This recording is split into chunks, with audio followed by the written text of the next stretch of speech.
Music enthusiasts say that's the best recorded sound available. When your grandparents listened to music, vinyl was the only way to listen to recorded music. It was the main way to listen to music up until the late 80s, when CDs took over. It's now been over 2 decades since the digital era in music took over, but in the past few years, vinyl has made a strong comeback. Eric Hill, from Backstreet Records, has noticed a younger generation buying records, and he believes that's helping the resurgence in vinyl. There's definitely over the last 4 or 5 years been more of an interest in it, especially in new vinyl, amongst a lot younger crowd. Basically, our vinyl buyers up until that point were 35 plus. The one thing that really hurt the music industry was the internet. Fewer and fewer people are buying albums now with the easy access to free music. One of the problems with the iPod and downloading music is you don't have the feeling of owning an album and holding it in your hands. It used to be great buying a new record and getting the whole package that comes along with a new release. Eric Johnson is a second-year university student who loves nothing more than going to Backstreet Records and searching through the new releases and finding a new album. So I've always been a fan of the artwork and been a fan of the lyric sleeves and just being able to look at all the songs. But with records, it's just you get the same thing, but it's bigger. So if you're a fan of the artwork, you get it in a bigger size, and same thing with the lyrics, and just everything's bigger. So I've always just been a fan of that, and now that it's a collectible, it just makes it even more appealing.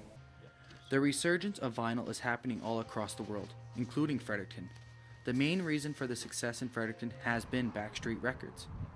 It's the only store in the area that sells used and new vinyl. Each week, it receives a variety of new albums. This year marks the 25th anniversary of the Backstreet Records located on Queen Street, and it's stronger than ever because of this newfound hobby, says Hill. But really in the last 4 or 5 years, more and more stuff is coming out on vinyl, and you see a lot more 15, 20-year-olds that are starting collections. And their interests are kind of all over the place, being new things by new bands, or starting a collection with sort of classic rock, the way people have, for the last 30, 40 years. Even local bands are noticing a demand from their fans to have their music released on vinyl. Luke Woods is a drummer in the band called Red Castle. He's been an avid vinyl lover since he can remember. Analog versus digital. So if you MP3, CD, anything like that, it's all compressed. It's not the original sound. But vinyl is recorded analog and comes out of the speaker analog. So you get more of that, the sound that the artist intended you to get in the first place.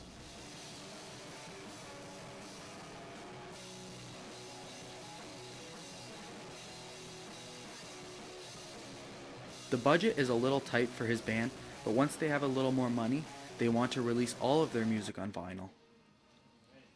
Nielsen SoundScan reported that 2012 was the best-selling year for vinyl records in 20 years. Unlike VHS, beta, and cassettes, it looks like records are here to stay. Record sales have increased in the past 5 years in Fredericton, and they even outsold CDs at Backstreet Records in 2012. It's an exciting time to be collecting vinyl. For Stu Journalism, I'm Robert Johnson.